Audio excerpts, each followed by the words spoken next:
one of the things that you're not seeing right now is that I have a black towel over here. I do recommend having a black towel so that you can sort of wipe your brushes off as you're going, so that you're not putting more product on. You can sort of wipe your brush off and then use that brush to blend without adding more product to it. I do have 3 brushes here. These are the one thing that I definitely think that you should invest in is eyeshadow brushes. A lot of times the skin can be done with your fingers or with a sponge, so you don't necessarily need to invest in brushes for that area if that's not your preference, but eyeshadow brushes, absolutely. So I do have a clean brush where I'm next going to be doing the highlight color. So I'm just using this lighter color. We don't want to use white because our skin isn't white. It's a little bit of a tan color. So we want something that either has a little bit of a peachy tone to it or possibly even yellow, depending on the skin tone that you have. And all we're doing is we're locking in that eyeshadow primer in that area and then blending everything together. If I had a brush that had all of the dark eyeshadow on it, chances are this area would not be bright, it would be somewhat brown.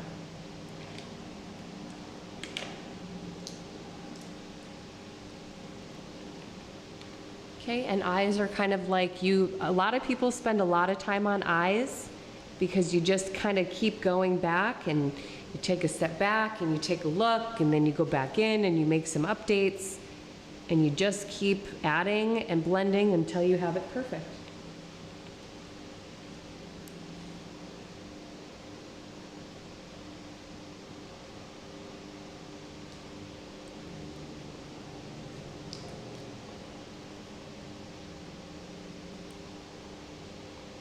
All right. Okay. So the next thing that I'm going to do is I'm going to do a pencil liner to give her lashes. Her lashes are growing. She's using a lash serum, so they're getting longer and longer, and that's something that I definitely recommend investing in. Skincare, we want to have really great skin because then our foundation looks even better. If we're investing in our brows and our lashes, when we're young, we have really long lashes and we have really full eyebrows. So investing in brows and lashes are going to give you a more youthful appearance without even having to put any makeup on. So brow serums and lash serums are a good investment. But what I'm going to do is I'm going to use a pencil and I'm going to have you look down, but don't close, perfect. And what I'm going to do is I'm going to start coloring in the upper waterline, because what that's going to do for her is it's going to make her lashes seem like they're starting all the way down and through here, so they're going to appear as if they're longer. It's just an illusion. And sometimes our lids are so heavy that when we look straight at the camera, we might not have a whole lot of lid space anymore. This is one way that we can get a little bit more drama and definition around our eyes without using up too much of that space there.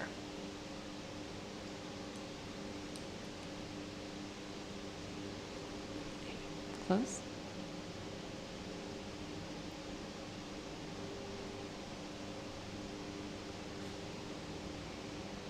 Just going in and continuing to add until I like it. Okay, so the next thing I'm going to do is I'm going to go in and I'm just going to give her, look down for me, a little bit of eyeliner on the top. Now this may look like it's a black, but it's actually just a bit softer. It's a charcoal. And I'm not going to go all the way across at first. This is a nice creamy pencil, so it blends really nicely. I can go back in with an angular brush. And because sometimes, you know, we've got shaky hands or it always seems to sort of skip. So you can apply it and then go in and kind of buff it out so you have a nice perfect line and build it up the way that you want it. And really all I want is just a little bit on the outer corners to just pull her eyes up and out.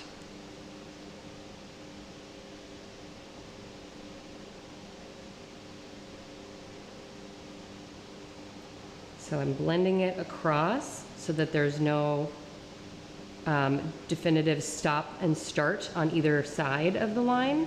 And then I'm also blending it up. Having it be a very soft type of line is going to be really good. We don't want to do anything harsh for mature eyes. We want to have everything be softer these days, which is why we're also using the charcoal instead of a black.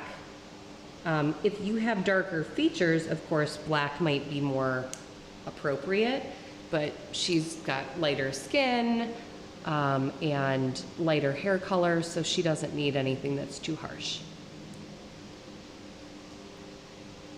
Okay, and look straight at me. Perfect. I'm keeping all of this area nice and light because I want that to come forward, and I want to bring the eyes up and out this way. Okay, next step is we're going to do a little bit of mascara.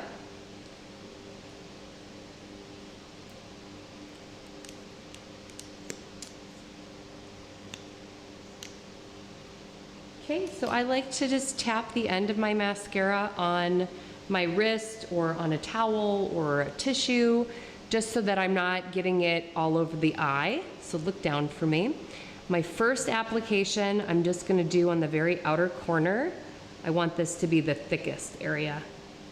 And you really wanna make sure you get all the way out to the very outer corner of the lashes. Same thing over here. And you want to go all the way from the root all the way to the tip.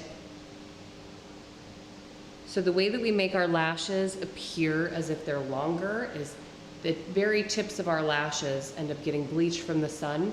So if we put that mascara all the way to the tip, then we're giving ourselves a little bit of length. Okay, this next application, we're going to start on the very outer corner again to build it up. Build up that length, build up the volume. And then we're going to make our way over to the inner corner.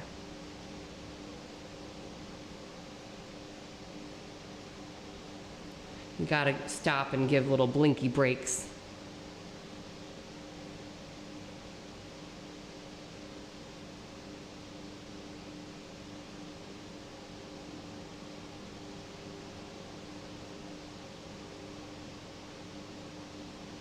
Now, the one thing I'll say about mascara is, as we're aging, our bottom lashes become less and less and less. Some of my clients only have a couple of lashes down in that area.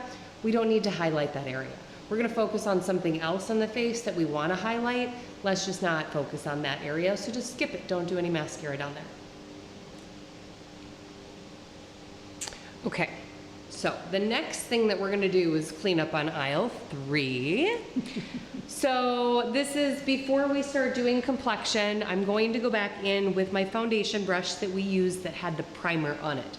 Okay, sometimes I have moisturizer or an eye cream that I've applied. So I already have some kind of product to help me with slip. If we have any mascara that's sort of building up or eyeshadow that's fallen down, we can use this magic eraser brush.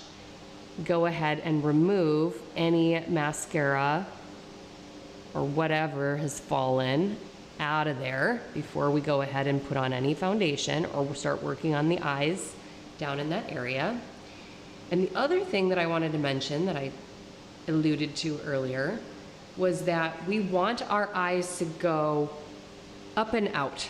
We don't want them to droop. So when we're cleaning up this area, follow your lash line's natural curvature and make sure your eyeshadow doesn't come past this area. Okay, so clean up anything that's pulling or dragging the eye down over in this area. That's where I was making a mistake on purpose, was I brought that eyeshadow all the way down.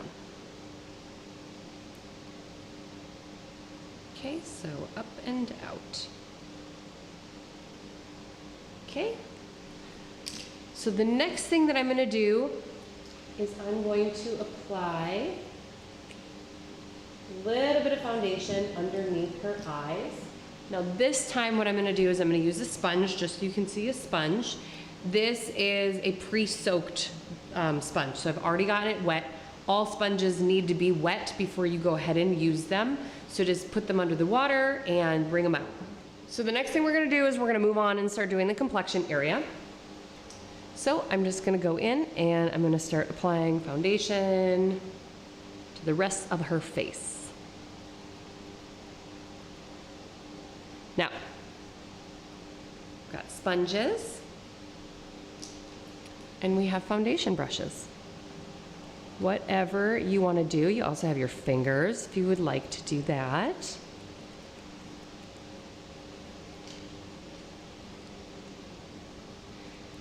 And the idea is to blend and blend and blend until you can't tell that you have any foundation on. And that is the concept of making sure that you are matching your jawline to your neck. So one of the biggest mistakes that I see from most women is, well, first of all, you're not having somebody help you pick a color. So you don't know, you're just picking something. A lot of times our faces have a lot of pinkness because our skin is so much thinner here than it is in this area. So when we're looking at, do we want to do a cool tone or a warm tone or a neutral tone, we're looking at this, we're not looking at this, because almost always you're going to find that your face is more of a neutral or a cool tone, which is going to have more pinks to it. And then you're going to have a totally off foundation match to the rest of your body. Okay, we don't want to mask. And I would say I'm in Minnesota, and the majority of my clients have a warm undertone, they're more yellow. So chances are you're more yellow. Only there's a very few amount of people that have that pink undertone, that true pink undertone. They're usually very fair redheads. And like 2 other people. And I've done hundreds, thousands of people at this point. Now you do sometimes want to bring that foundation down the neck. And the reason being, and we're kind of going into spring right now, we're not going into summer, or we're going into summer, we're not coming out of summer. A lot of times our skin acts like a shelf, and the sun is not able to get underneath this area, so it's a little bit lighter and you'll have like a light zone right through here.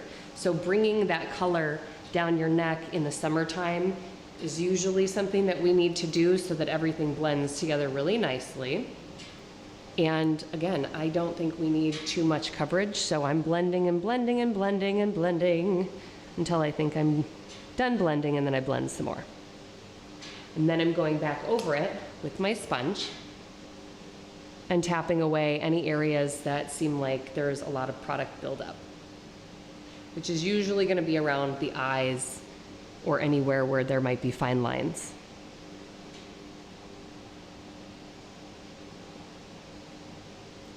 Okay. Great. So now the next step is we're going to go back in with that highlighter color that we had used before. So here we are. This is the color that she is. This is that highlighter color. And we are just going to make a few things kind of pop forward. So I'm going to have her chin pop forward, a little bit of her nose, the Cupid's bow on her lip. This is very dramatic, so you can see where I'm applying. I like to do a little there, maybe right down the center, and then through this area. Okay. Introducing a new foundation brush so you can see some various options. Brushes are up to you. I'm not going to tell you what to use. The smaller the brush, you want to use smaller brushes in smaller areas, like in the inner corner, maybe right through this area around the nose. Bigger brushes for bigger areas of the face. Okay, and a lot of times I just kind of don't want to push this around too much, so I'm just going to tap it.